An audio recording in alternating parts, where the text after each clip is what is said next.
Good morning, all of you. Welcome back to our channel Educational City. I hope you all are well and doing good. तो friends, जो हमारी previous class थी, हम लोगों ने tertiary industry तक cover कर लिया था। आज हमारा जो नेक्स्ट टॉपिक है वो है कॉमर्स। अब हम कॉमर्स को डिटेल में स्टडी करेंगे। बेसिकली हमें जो आपको इससे पहले मैं आपको बता चुकी हूँ कि जो जितनी भी बिजनेस में क्या है, जितनी भी जो इकोनॉमिक एक्टिविटीज़ हैं जिनका पर्पस है प्रॉफिट अर्न करना, तो उसे हम बिजनेस में इन्वॉल्व करते हैं। जो डेली बेसिस पे होने वाली एक्टिविटीज़ होती हैं उसे हम बिजनेस, इकोनॉमिक एक्टिविटीज़ उसे हम बिजनेस में इन्वॉल्व करते हैं। अब मैंने आपको बताया था कि जो बिजनेस है वो किस में, उसमें क्या आएगा, इंडस्ट्री प्लस कॉमर्स, हम दोनों को ही क्या है कि बिजनेस में इन्वॉल्व करते हैं। इंडस्ट्री के बारे में हम प्रीवियस क्लास में डिटेल में स्टडी कर चुके हैं कि रॉ मटेरियल को फिनिश गुड में कन्वर्ट करने तक का काम किस में होता है, इंडस्ट्रीज में होता है। एंड देन उस फिनिश प्रोडक्ट को, उस गुड को, थिंग को हम कंज्यूमर तक पहुंचाना, जो अदर एक्टिविटीज़ होती हैं, रिमेनिंग एक्टिविटीज़ है, वो सारी हमारी किस में आएंगी, वो कॉमर्स में आती है। ओके तो आई थिंक आपको कॉमर्स का मीनिंग बहुत अच्छे से यहाँ पे क्लियर हो चुका है कि जितनी भी अदर एक्टिविटीज़ हैं, लाइक आपको जैसे कि कस्टमर तक आपको अगर पहुँचाना है तो आपको एक मिडल मैन की ज़रूरत पड़ेगी। जो होलसेलर हैं, रिटेलर हैं, जो होलसेलर अगर वो एक जो प्रोडक्ट है, जो थिंग है, उसको हम इंडस्ट्री मतलब डायरेक्ट फैक्ट्री से परचेज करता है, फिर रिटेलर उसको होलसेलर से परचेज कर रहा है, फिर उसको फाइनली कंज्यूमर तक, कस्टमर तक लेके जाया जा रहा है। या आपको जो प्रोडक्ट आपने बना दिए हैं, गुड्स बने हुए हैं, उसके लिए आपको वेयर हाउस की ज़रूरत है। और अगर आपको जैसे अपनी प्रोडक्ट की थिंग्स की सेफ्टी के लिए आपको इंश्योरेंस करवाना पड़ता है, आपको फिनेंस की ज़रूरत पड़ेगी अपने बिजनेस को रन करने के लिए, तो वो बैंक की हेल्प हम वहाँ से लेते हैं। तो यार एडवर्टीजमेंट है, कस्टमर्स को अवेयर करवाने के लिए जो पैम्पलेट्स बनाते हैं, या टीवी में ऐड आती है, या न्यूज़पेपर में ऐड आती है। तो ये जो अदर एक्टिविटीज़ हैं, प्रोडक्ट फिनिश गुड कन्वर्ट करने के बाद की जितनी भी एक्टिविटीज़ हैं, वो सारी किस में आती हैं, कॉमर्स में आती हैं। ओके तो आई होप आपको ये मीनिंग बहुत अच्छे से क्लियर हो चुका है कि कॉमर्स बेसिकली है क्या, बिजनेस क्या है, इंडस्ट्री क्या है, एंड कॉमर्स क्या है। ओके तो यहाँ तक हमारा कॉमर्स का मीनिंग क्लियर हो जाता है। नेक्स्ट हम करते हैं अब कॉमर्स। अब कॉमर्स को हम आगे फर्दर कैटेगरीज में डिवाइड कर रहे हैं। मतलब कॉमर्स को भी इसने यहाँ पे 2 पार्ट्स में डिवाइड कर दिया। एक फर्स्ट है हमारा ट्रेड, एंड नेक्स्ट जो हम इसको इसमें एक्टिविटीज आ गई वो आती है हमारी एक्सिलरीज टू ट्रेड। ओके तो ये आपके कॉमर्स के ही कंपोनेंट्स हैं। अब ट्रेड को, ट्रेड क्या है, buying and selling of goods and services, okay, with the purpose of getting profit. तो यही हमारा ट्रेड है, राइट। जो भी मतलब आप गुड्स और सर्विस को एक्सचेंज कर रहे हो, एक म्यूचुअल प्रॉफिट होता है, मतलब एक म्यूचुअल पर्पस, मतलब एक पर्पस होता है आपका म्यूचुअल प्रॉफिट अर्न करना, बायर और सेलर दोनों मिलके जो प्रॉफिट अर्न करते हैं, तो वो हमारा ट्रेड में आता है, राइट। तो जो ये बायर और सेलर है उन्हें हम ट्रेडर बोलेंगे, right, they are called traders. And जो देर एक्टिविटीज ट्रेड, ओके, तो उनकी एक्टिविटीज को हम क्या बोलेंगे, ट्रेड बोलेंगे, राइट। अब नेक्स्ट है, इसको हम आगे 2 कैटेगरी में डिवाइड कर रहे हैं, home trade and foreign trade. अब होम ट्रेड क्या है, जो एक national boundaries with in the national boundaries जो भी हम ट्रेड कर रहे हैं, बाइंग और सेलिंग कर रहे हैं ऑफ थिंग्स, तो वो हमारा क्या होगा, होम ट्रेड होगा। एंड जो फॉरेन ट्रेड क्या है, जो हम अपनी नेशनल बाउंड्रीज को क्रॉस कर देते हैं, राइट। जो अदर कंट्रीज तक पहुंच के हम जो ट्रेड कर रहे हैं, तो उसको हम क्या बोलेंगे, फॉरेन ट्रेड बोलेंगे, right. These are called foreign trade.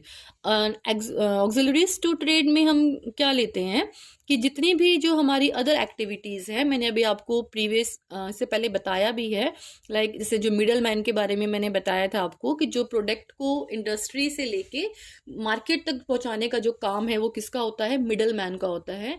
जो इसमें एक एजेंट भी है जो डायरेक्ट जो प्रोडक्ट को इंडस्ट्री फैक्ट्री से डायरेक्ट प्रोडक्ट को उठाता है, और कस्टमर को थोड़े कम उसमें थोड़े लो प्रॉफिट के साथ बोल सकते हो आप, या फिर ये कह सकते हो कस्टमर को मतलब उसमें ज़्यादा हाई अमाउंट नहीं पे करना पड़ता है, क्योंकि इसमें बीच में कोई भी होलसेलर नहीं है, रिटेलर नहीं है, तो थोड़ी लो कॉस्ट पे वो कस्टमर को दे सकता है, प्रोडक्ट पहुंचा देता है।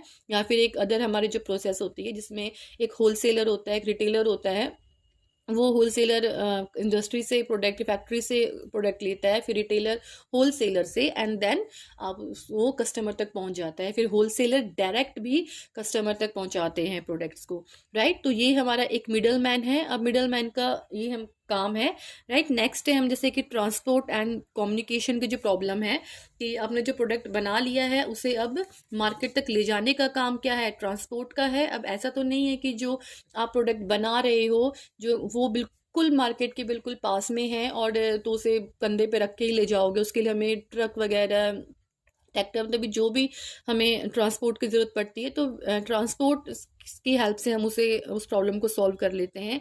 कम्युनिकेशन से लोगों को मतलब वही बताना सारे इन सब चीज़ों के बारे में। नेक्स्ट है हमारा वेयर हाउसिंग। वेयर हाउसिंग क्या है, जो भी आप गुड्स बना रहे हो जो उसे कहीं ना कहीं एक स्टॉक करके हमें रखना पड़ता है, बिकॉज अगर मार्केट में 100 यूनिट्स की ज़रूरत है तो ऐसा नहीं है कि आप बिल्कुल 100 ही यूनिट्स बनाओगे, 150 या उससे अबव भी हो जाता है।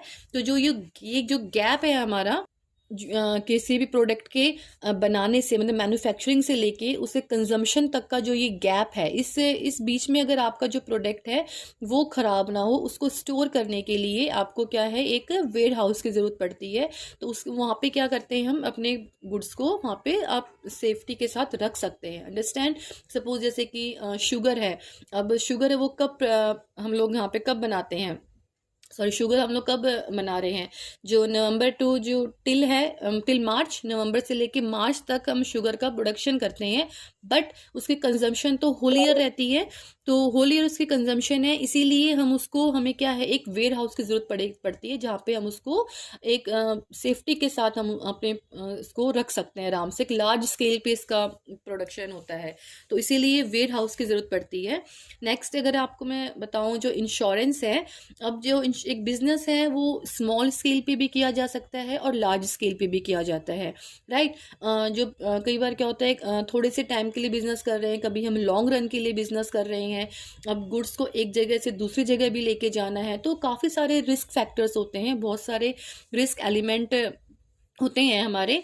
तो उस रिस्क एलिमेंट को कम करने के लिए हमें किसकी ज़रूरत पड़ती है, अपने जो प्रोडक्ट है उसे इंश्योरेंस करवाने की ज़रूरत पड़ती है, ताकि हमारा काफ़ी सारे जो नेचुरल क्लाइमेट्स वगैरह का भी जो रिस्क रहता है, जो गुड्स में जो डैमेज हो जाता है, चोरी हो जाता है, तो उस सारे रिस्क एलिमेंट्स को कम करने के लिए हमें इंश्योरेंस की ज़रूरत पड़ती है। नेक्स्ट फिर जैसे है बैंकिंग है। अब बैंकिंग का हमारा क्या बैंकिंग में फिर क्या है हमारा नेक्स्ट, जैसे आपको पता है कि जो बैंकिंग है, सॉरी फिनेंस है, वो क्या है, एक बैकबोन है, तो finance is the backbone of business. तो विदाउट फिनेंस हम बिजनेस के बारे में सोच भी नहीं सकते हैं। अब जो हमारा बिजनेसमैन है उसके पास ऐसा नहीं है कि वो बहुत सारा मतलब पैसा उसके पास में है या बहुत सारा फंड उसके पास है, उसके बाद ही वो सारा बिजनेस कर सकता है।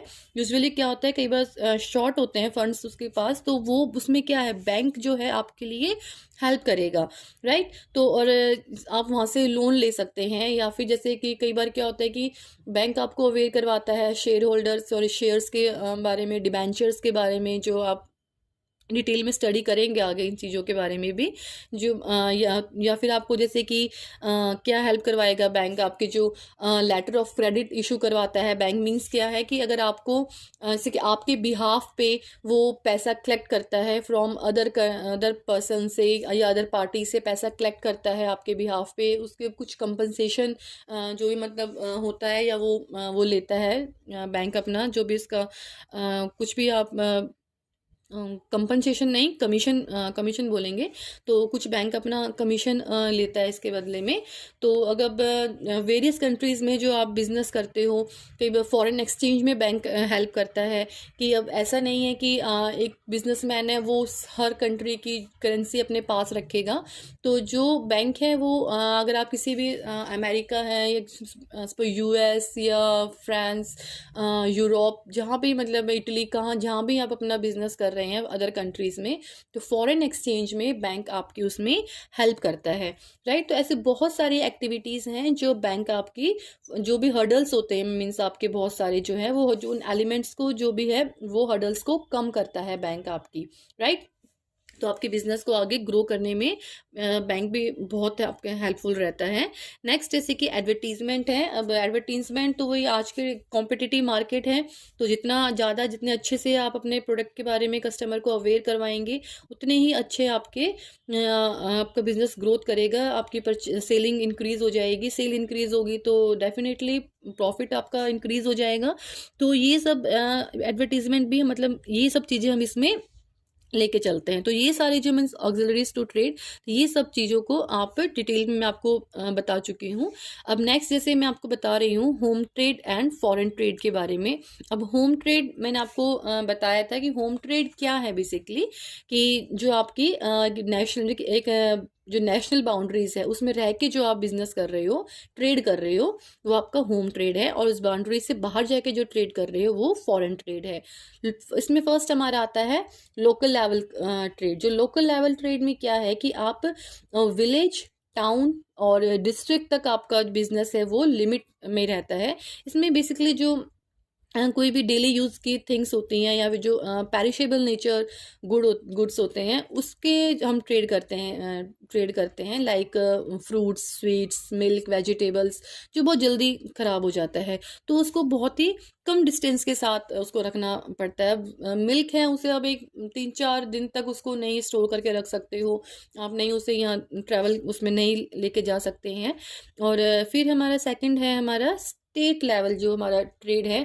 इसमें क्या है कि जो हम लोग ट्रेडिंग करते हैं वो अबव द लोकल लेवल है। जो लोकल लेवल उससे थोड़ा सा ऊपर जाके हम ट्रेड कर रहे हैं, और जो हमारा स्टेट लेवल है वहाँ तक ही हमारा ये ट्रेड रहता है, राइट। इसमें फॉर एग्जांपल आप डिस्ट्रिक्ट टू डिस्ट्रिक्ट इसमें वेरी करता है, वहाँ से ट्रांसपोर्ट करते हैं। जैसे कि सपोज कॉर्न है, पल्सेस, यूटेंसिल्स, मतलब डिस्ट्रिक्ट में ही आप डिस्ट्रिक्ट टू डिस्ट्रिक्ट इसमें हमारा ट्रेड रहता है, बट वो स्टेट लेवल तक ही उसकी लिमिटेड है। फिर है हमारा नेशनल लेवल। अब नेशनल लेवल में क्या है कि आप एक कंट्री में जितने भी स्टेट है, डिफरेंट जो हमारे स्टेट हैं, अमंग डिफरेंट स्टेट्स आपका ये ट्रेड रहता है, अंडरस्टैंड। तो इसको हम बोलते हैं नेशनल लेवल ट्रेड, या फिर आप बोल सकते हो इंटर स्टेट, इसे हम इंटर स्टेट भी बोलते हैं, inter state trade, right. National level या फिर इंटर स्टेट ट्रेड, मतलब जो आपका सिर्फ स्टेट टू स्टेट आपका बिजनेस रहता है। फॉर एग्जांपल जैसे आप हो सकता है कि हरियाणा में जो से लेके आप यूपी, पंजाब, हिमाचल तक जो भी मतलब आप जो ट्रेड है हमारा वो रहेगा, राइट। अब जैसे कि जो हमारे गेहूं हैं और जो भी आप ये बोल सकते हैं कि गन्ना वगैरह है, तो ये हमारे एक हरियाणा और पंजाब में काफ़ी अच्छा है, तो लेकिन इसे हम अदर स्टेट तक भी पहुंचाते हैं। तो ये हमारा नेशनल लेवल ट्रेड है या इंटर स्टेट ट्रेड है। फिर है हमारा फॉरेन ट्रेड। अब फॉरेन ट्रेड में क्या है, इंपोर्ट, एक्सपोर्ट एंड एंटरपोर्ट। अब इंपोर्ट क्या, जब अदर कंट्री से एक बिजनेसमैन क्या है अपने बिजनेस को अच्छे से ग्रो करने के लिए क्या है अदर कंट्री से भी जो परचेज करते हैं, गुड्स हम लेके आते हैं, that is called import trade, right. उसे हम इम्पोर्ट ट्रेड करेंगे। फॉर एग्जांपल जो इंडिया अगर ये आप भी बोले कि ईरान से पेट्रोल जो परचेज करता है, तो वो हमारा क्या हो गया, इम्पोर्ट ट्रेड। जो अदर कंट्री से अगर परचेज कर रहे हैं वो इम्पोर्ट ट्रेड। इसका अपोजिट क्या है, एक्सपोर्ट, कि आप अदर कंट्री को, अदर कंट्रीज में एक कंट्री है वो अपने जो गुड्स को सेल कर रही है अदर कंट्रीज में, दैट तो उसको क्या बोलेंगे, it is called export trade. For example आप लेके चल सकते हैं लाइक जैसे इंडिया क्या है, कॉटन्स वगैरह, कॉटन क्लोथ्स हैं, टी, जूट, कॉफ़ी, ये सब क्या है अदर कंट्रीज़ को सेल करता है। तो वो हमारे ये सब हमारे क्या है, ये क्या है, it will B export trade off India, right. अब नेक्स्ट है एंटरपोर्ट ट्रेड। एंटरपोर्ट ट्रेड क्या है कि व्हेन ए कंट्री, जब एक कंट्री क्या है import some goods from other country and then export the same good to third country, right. किसी भी थर्ड कंट्री को जो वो उसके गुड को सेल कर रही है, it will be called entrepot trade. For example हम ले सकते हैं कि सपोज अगर इंग्लैंड है, वो साउथ अफ्रीका से गुड्स को इंपोर्ट कर रहा है and export it to other European countries, और तो इसको क्या बोलेंगे, इंपोर्ट ट्रेड बोलेंगे। ऐसे ही आप कुछ भी ले सकते हैं, जैसे कि सपोज इंडिया अमेरिका से कुछ परचेज कर रहा है, सेल वहाँ परचेज कर रहा है और उसको अदर कंट्रीज या कोई भी साउथ अफ्रीका या अदर को सेल कर रहा है, तो उसे हम क्या बोलेंगे, इंटरपोर्ट ट्रेड बोलेंगे। अंडरस्टैंड। तो फ्रेंड्स आई थिंक आपको यहाँ तक का टॉपिक क्लियर हो गया है। आज हम इस वीडियो को यहीं पे ख़त्म कर रहे हैं। तो जो हमारा आई थिंक ये चैप्टर ही हमारा कंप्लीट हो चुका है, जिसमें मैंने आपको बिजनेस, इंडस्ट्री और कॉमर्स के जो बारे में डिटेल में स्टडी करी हैं, जितने भी एक्सेलरीज ऑफ टू ट्रेड हैं वो सब हमने डिटेल में स्टडी करा है। ट्रेड है जो टाइप्स हैं वो हमने डिटेल में स्टडी कर लिया है। अगर आपको फर्दर वीडियोस भी मेरी चाहिए तो प्लीज़ इस चैनल को सब्सक्राइब कीजिए, लाइक करें एंड प्लीज़ शेयर करें। एंड तब तक के लिए आप जो मेरे प्रीवियस वीडियोस हैं वहाँ से भी चैप्टर को रिवाइज कर सकते हैं।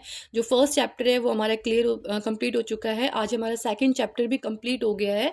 नेक्स्ट वीडियो में हम अपना थर्ड चैप्टर स्टार्ट करेंगे, जो हमारे यूनिट का जो थर्ड चैप्टर है उसे हम स्टार्ट करेंगे। ओके, तो बेसिकली आपको क्या है, तीनों के बिजनेस, इंडस्ट्री एंड कॉमर्स, तीनों में डिफरेंट भी काफ़ी समझ में आ गया होगा और आप इसको बहुत अच्छे से एग्जाम में लिख सकते हैं। तो तब तक के लिए friends take care and bye bye.